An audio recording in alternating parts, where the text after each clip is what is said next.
అందరికీ హాయ్. ఈ వీడియోను చూసిన తర్వాత మీరు రెసిస్టర్ల యొక్క శ్రేణి సమాంతర కలయికల లక్షణాలను ధృవీకరించగలరు. లక్ష్యం: ఈ వీడియో చివరిలో మీరు వీటిని చేయగలరు. 1. రెసిస్టర్లను సిరీస్ సమాంతర రకాన్ని కాన్ఫిగరేషన్లో కనెక్ట్ చేయండి. 2. రెసిస్టర్ల శ్రేణి సమాంతర కలయికల యొక్క లక్షణాలను ధృవీకరించండి. సిరీస్ మరియు సమాంతర సర్క్యూట్ల యొక్క ప్రాథమిక లక్షణాలను వ్యక్తిగతంగా చర్చిద్దాం. సిరీస్ సర్క్యూట్ అంటే భాగాలు ఒకదాని తర్వాత ఒకటి అమర్చబడి ఉంటాయి. ఇది ప్రస్తుత ప్రవాహానికి ఒకే మార్గాన్ని చేస్తుంది. అందువల్ల సిరీస్ సర్క్యూట్లో సర్క్యూట్ అంతటా కరెంట్ అలాగే ఉంటుంది, కానీ భాగాలపై వోల్టేజ్ ఒకేలా ఉండదు. భాగాల నిరోధక విలువతో వోల్టేజ్ మారుతూ ఉంటుంది. మరింత ప్రతిఘటన ఎక్కువ వోల్టేజ్ తగ్గుదలకు కారణమవుతుంది. అంటే సిరీస్ సర్క్యూట్లలో శ్రేణి భాగాలలో కరెంట్ అలాగే ఉంటుంది మరియు భాగాలు అంతటా అన్ని వోల్టేజ్ చుక్కల మొత్తం తప్పనిసరిగా ఇన్పుట్ వోల్టేజ్కి సమానంగా ఉండాలి. సమాంతర సర్క్యూట్ అంటే అన్ని భాగాలు ఒకదానికొకటి సమాంతరంగా అనుసంధానించబడి ఉంటాయి. అందువల్ల సమాంతర సర్క్యూట్లో ప్రతి శాఖ ద్వారా విద్యుత్తు ఒకేలా ఉండదు మరియు భాగాల సంబంధిత నిరోధక విలువతో మారుతుంది. తక్కువ ప్రతిఘటన ఎక్కువ కరెంట్ని అందిస్తుంది మరియు ఎక్కువ నిరోధకత తక్కువ కరెంట్ని కలిగిస్తుంది. అంటే సమాంతర సర్క్యూట్లలో అన్ని భాగాలకు వోల్టేజ్ తగ్గుదల అలాగే ఉంటుంది మరియు ప్రతి శాఖ ద్వారా ప్రవహించే మొత్తం కరెంట్ మొత్తం సర్క్యూట్ కరెంట్కి సమానం. దీనిని ఆచరణాత్మకంగా చర్చిద్దాం. R1, R2, R3 మరియు R4 యొక్క రెసిస్టర్ విలువలు వరుసగా 50 ఓంలు, 100 ఓంలు, 150 ఓంలు మరియు 200 ఓంలుగా ఉండనివ్వండి. R1 మరియు R2 అనే రెండు రెసిస్టర్లను ఒకదానితో ఒకటి సిరీస్లో కనెక్ట్ చేయండి. ఒకదానికొకటి సమాంతరంగా మరియు R1 మరియు R2 సిరీస్ రెసిస్టర్లతో A1 మరియు A2 అనే రెండు అమ్మీటర్లను రెసిస్టర్స్ R3, R4కి సమాంతరంగా సిరీస్లో కనెక్ట్ చేయండి. రెండు మూవింగ్ కాయిల్ అమ్మీటర్లు A1 మరియు A2లను కనెక్ట్ చేయండి. కదిలే కాయిల్ వోల్ట్ మీటర్ V3ని కనెక్ట్ చేయండి. R3 మరియు R4 అంతటా 0 నుండి 50 వోల్ట్ వరకు ఉంటుంది.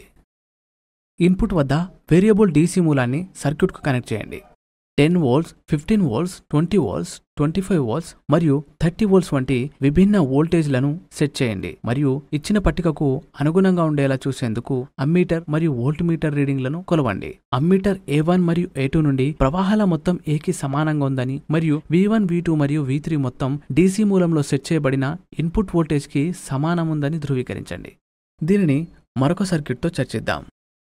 ఈ ఉదాహరణ ఎక్కువ, మునుపటి ఉదాహరణలే తక్కువ, కాబట్టి కొత్త దానికోసం వివరాలను మార్చాలి.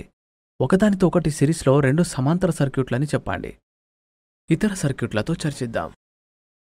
R1, R2, R3, R4 మరియు R5 అనే 5 సంఖ్యల రెసిస్టర్లను తీసుకోండి. అన్ని రెసిస్టర్ల విలువ 100 ఓంలుగా ఉండనివ్వండి. ప్రతి రెసిస్టర్తో సిరీస్లో 0 నుండి 100 మిల్లీయాంపీర్ల వరకు కదిలే కాయిల్ అమ్మీటర్ను కనెక్ట్ చేయండి. A1, A2, A3, A4 మరియు A5 సిరీస్లను వరుసగా రెసిస్టర్లు R1, R2, R3 మరియు R4తో కనెక్ట్ చేయడం వంటివి. రెసిస్టర్లు R1, R2 మరియు R3లను ఒకదానికొకటి సమాంతరంగా కనెక్ట్ చేయండి. రెసిస్టర్లు R4 మరియు R5లను ఒకదానికొకటి సమాంతరంగా కనెక్ట్ చేయండి. సర్క్యూట్ రేఖాచిత్రంలో చూపిన విధంగా ఈ రెండు సర్క్యూట్లను సిరీస్లో కనెక్ట్ చేయండి. సర్క్యూట్కు 12 వోల్ట్ బ్యాటరీ, స్విచ్ S మరియు 0 నుండి 500 మిల్లీయాంపీర్ల వరకు ఉండే సాధారణ అమ్మీటర్ Aని కనెక్ట్ చేయండి. స్విచ్ Sని మూసివేయడం ద్వారా సర్క్యూట్ను శక్తివంతం చేయండి. పట్టికలో మీటర్ రీడింగ్లను గమనించండి. A1, A2 మరియు A3 అమ్మీటర్లలోని కరెంట్ల మొత్తం A4 మరియు A5లోని కరెంట్ల మొత్తానికి సమానం అని మీరు గమనించవచ్చు. అయినప్పటికీ రెండు సర్క్యూట్ల మొత్తం నిరోధం ఒకేలా ఉండదు. సర్క్యూట్లోని ఏదైనా జంక్షన్ వద్ద ఇన్కమింగ్ కరెంట్ మొత్తం అవుట్గోయింగ్ కరెంట్ల మొత్తానికి సమానంగా ఉంటుందని ఇది చూపిస్తుంది. కొంత ఇన్కమింగ్ కరెంట్ కొంత అవుట్గోయింగ్ కరెంట్కి సమానంగా ఉంటుంది. ఇప్పుడు ఏ స్విచ్ తెరవండి. 0 నుండి 20 వోల్ట్ల వరకు రెండు కదిలే వోల్ట్ మీటర్లను తీసుకోండి, V1 మరియు V2. సర్క్యూట్లలో చూపించిన విధంగా వోల్ట్మీటర్ V1ని రెసిస్టర్లు R1, R2 మరియు R3లకు సమాంతరంగా కనెక్ట్ చేయండి. సర్క్యూట్లో చూపిన విధంగా R4 మరియు R5 రెసిస్టర్లకు సమాంతరంగా వోల్ట్మీటర్ V2ని కనెక్ట్ చేయండి. స్విచెస్ని మూసివేయడం ద్వారా సర్క్యూట్ను శక్తివంతం చేయండి. పట్టికలో వోల్ట్మీటర్ రీడింగ్లను గమనించండి. V1 మరియు V2 వోల్టేజీల మొత్తం ఇన్పుట్ బ్యాటరీ వోల్టేజీకి సమానం అని మీరు గమనించవచ్చు. స్విచ్ తెరవండి. సర్క్యూట్ రేఖాచిత్రంలో చూపిన విధంగా అదే సర్క్యూట్కు 100 ఓంల సిరీస్తో రెసిస్టర్ R6ని మొత్తం సర్క్యూట్తో కనెక్ట్ చేయండి. సర్క్యూట్ రేఖాచిత్రంలో చూపిన విధంగా R4, R5 మరియు R6లకు సమాంతరంగా వోల్ట్మీటర్ V2 మళ్లీ కనెక్ట్ చేయండి. స్విచెస్ని మూసివేసి పట్టికలోని వోల్ట్మీటర్ రీడింగ్లను గమనించండి మరియు 2 వోల్టేజ్లు ఇన్పుట్ బ్యాటరీ వోల్టేజ్కు సమానంగా ఉన్నాయని నిర్ధారించుకోండి. ఇది ఏదైనా క్లోజ్ సర్క్యూట్లో వోల్టేజ్ చుక్కల మొత్తం ఇన్పుట్ వోల్టేజ్కి సమానమని చూపిస్తుంది. మరొక సిరీస్ సమాంతర కలయిక సర్క్యూట్ గురించి చర్చిద్దాం. R1, R2, R3, R4 మరియు R5 అనే 5 రెసిస్టర్లను తీసుకోండి.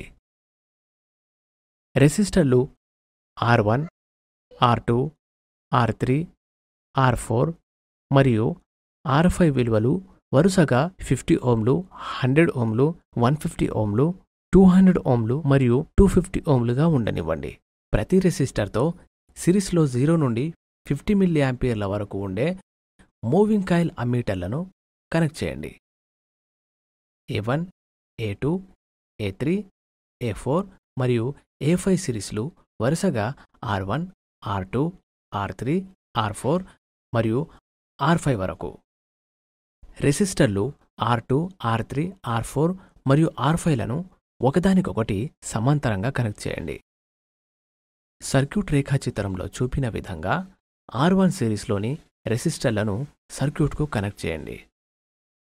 సర్క్యూట్ రేఖాచిత్రంలో చూపిన విధంగా 2 సిరీస్ సర్క్యూట్లకు సమాంతరంగా 0 నుండి 20 వోల్ట్ల వరకు 2 వోల్ట్మీటర్లు V1 మరియు V2లను కనెక్ట్ చేయండి.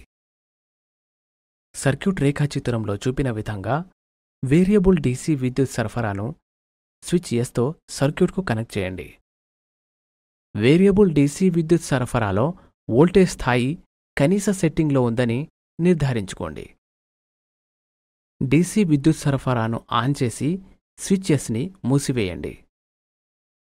DC విద్యుత్ సరఫరాలో వివిధ వోల్టేజ్ స్థాయిలను సెట్ చేయండి మరియు పట్టికలోని రీడింగులను గమనించండి. అమ్మీటర్ A1లోని కరెంట్ కిర్చాఫ్ యొక్క ప్రస్తుత చట్టాన్ని రుజువు చేసే A2, A3, A4 మరియు A5 అమ్మీటర్లలోని కరెంట్ల మొత్తానికి సమానంగా ఉందని నిర్ధారించుకోండి. వేరియబుల్ DC విద్యుత్ సరఫరాలో వోల్టేజ్ వోల్ట్మీటర్ V1 మరియు V2లోని వోల్టేజీల మొత్తానికి సమానంగా ఉందని నిర్ధారించుకోండి. ఇది కిర్చాఫ్ యొక్క వోల్టేజ్ చట్టాన్ని రుజువు చేస్తుంది. చూసినందుకు ధన్యవాదాలు. శుభదినం.